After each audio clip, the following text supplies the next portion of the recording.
What is going on, guys? Jack95 Gamer here, and I'm back with episode 14 of my Queen's Park Rangers FIFA 15 career mode. And as you can see here, kick off the episode here with a youth player coming in, asking if you can get a rotation and get an opportunity to play in a squad today, which is not going to happen. I'm just going to play, make it clean and simple here. The only young players that seem to be getting a sniffing at the moment is Andrade and Levan Ostenali.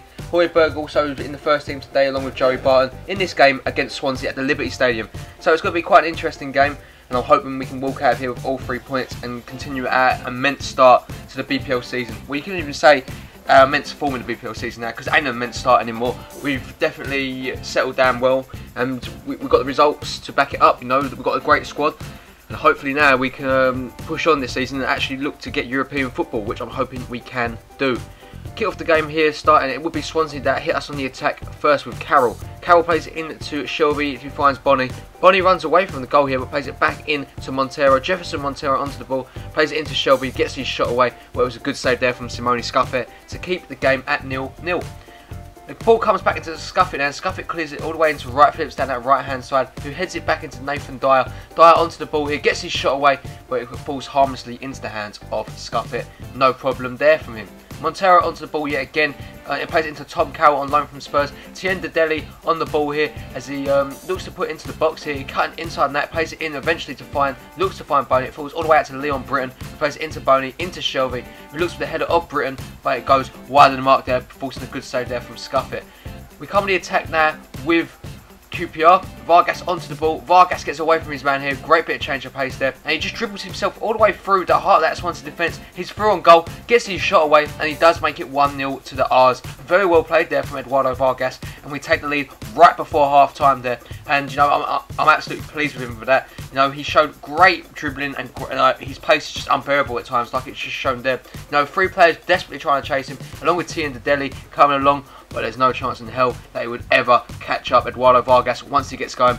And no, the fact that he's only on the loan too really does disappoint me. He's leaving on the free. No, he's got a year left in his contract at the moment, and we can't approach to get him while he's on loan. So we can't get him when the contract does actually expire. So I'm hoping we can pick up for free at the end of the season. Like he'll appeal on the free agent. So I'm hoping that is an object there. I mean, something that happens there as we go in attack right before half time now. Again, Vargas to make double our lead, and he nearly does it there, but you know, it's a great save there from John Ruddy, and Vargas is absolutely gutted he couldn't find a back in it there. But anyway, back onto topic. Yeah, I'm hoping we can get him in. You know, I think I might actually take a chunk out of my transfer budget to bring Eduardo Vargas in, because he is a player and a half that I just really want to keep at the team, because he does look like an immense player as Swansea come close to getting on their score sheet there. We do bring on a couple of new fresh faces. I believe Levan Ostenali is one of them, and Andrade.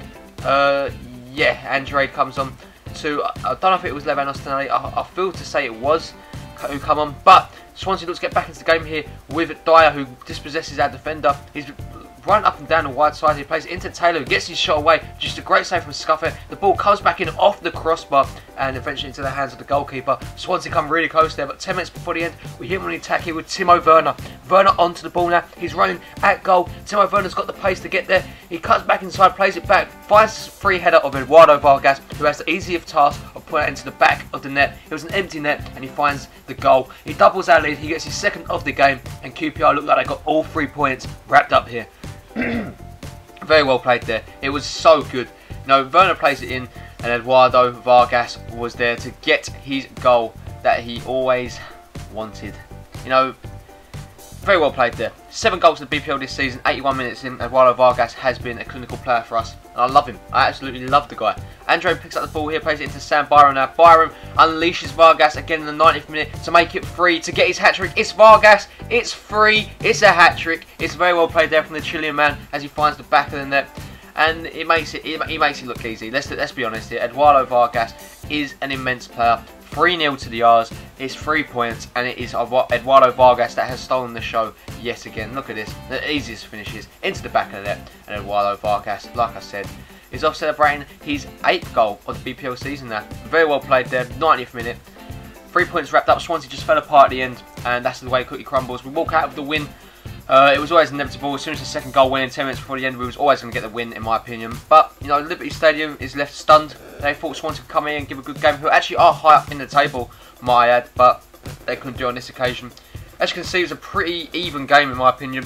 Both teams probably deserved, like, it looks like a game that could come out as a draw, but instead we took all our chances and we found the back of net. Swansea were just unlucky today. A 9.8 match rating for hat-trick hero Eduardo Vargas, who again, like I said, has been in fantastic form, and I hope we can get him on a permanent next year. I really am, because he's a player I definitely want in my life. As you can see, we've got a risk of losing 3 players. That'd be Joey Barton, Rio Ferdinand and Sean Wright-Phillips, which I don't really care about, but the good news is Adel Taarabt is available to return from injury now and make his return. So we get our centre attacking midfielder back, and that is just great news. You know, I'm very happy we've got him.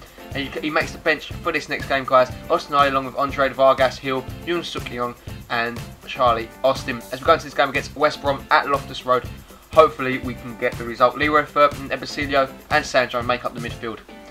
So we're at Loftus Road here, West Bromwich Albion looking to get a win.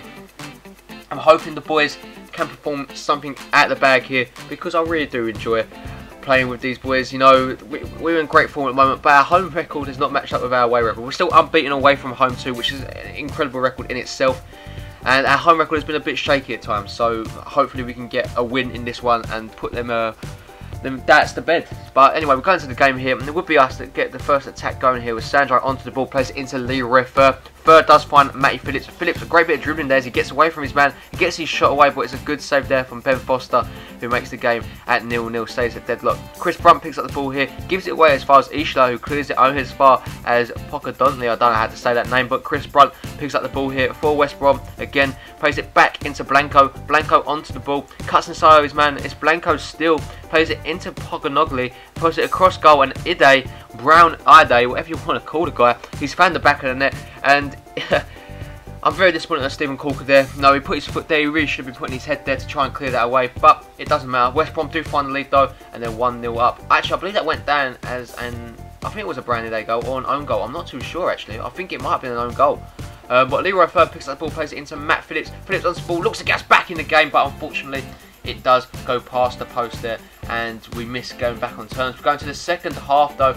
Leroy Ferb heads it down into Lewis Muriel. Muriel does get taken that complete by Chris Brunt there, and that's left a lot of people complaining to the referee. What's he going to do? There's a bit of a scuffle between the two players there, but Chris Brunt, as you can see above the West Bromwich Albion name at the top of the thing, he does receive a red card. West Brom down to 10 men, and I know last time a team went down to 10 men against us and they was leading, they lost. So that's something to take away from it. But you know, we know now that in the second half they're going to park the bus, and that's going to be so frustrating. But we do bring on Eduardo Vargas from Muriel, because Muriel was just not performing, and we need someone that's been in red hot form to see if they can get a result for us. But Lescott does win a free kick, or stand over a free kick for West Brom here. A lot of bodies do stand over it. Lescott doesn't actually take it. It falls to Dorrans, who shoots from range, but it's a good save there from Simone Scuffet. And it's hard to believe this guy's only 18 years old, getting all these saves in and playing at Loftus Road. It's really good to see. But we do win a free kick here, and it is going to be Kelvin that lines it up. Are we going to find the back of net? It's Kelvin. He puts it in, and it nearly finds the back of net, not for the post, denying him there. We do also bring on Adel Taarabt now for Sandro, making his return. 15 minutes to play in the game, and to salvage a point for us. Can Adel Taarabt do it? 85 minutes in though. Bernat picks up the ball here for the Arsenal. We're looking to get back into the game. Matt Phillips gets unleashed down that left hand side. Here's Matty Phillips. He come really close in the first half here. He gets challenged, but he still wins the ball back. Matt Phillips, he completely loses Malumbu here. You know, he completely tricks him for pace. Really well played there. Good change of pace there. He crosses it in. He does find Vargas, but it gets headed away. And that would be how the game finishes. We couldn't find the back of the net, guys, even with West Brom with 10 men. And it does mean we walk out of here with nothing from the game. It did go down to Stephen Corker own goal too, just as I suspected. But that's how the game would finish. Ben Foster picks up the man of match rating, another goalkeeper. And you know, it was a boring game, guys. I'm not going to lie. It was really frustrating. I'm disappointed we didn't get the result in that one. But anyway, guys, that is going to bring an end to the episode. We do remain in 4th place for the time being, but West Brom have got a game in hand of us, who just below us, and Spurs have got 2 games in hand. Anyway, guys, as always, if you did enjoy the episode, make sure you hit that like button rating. And if I hit the amount of likes I want to hit, guys, I will upload again tomorrow. If you're new around here, as always, guys, and you haven't already, hit that subscribe button. It is free, and you'll never miss an episode again of Career Mode or FIFA 15 content. And as always, guys, have a really nice day, and I'll catch you in the next one. Peace.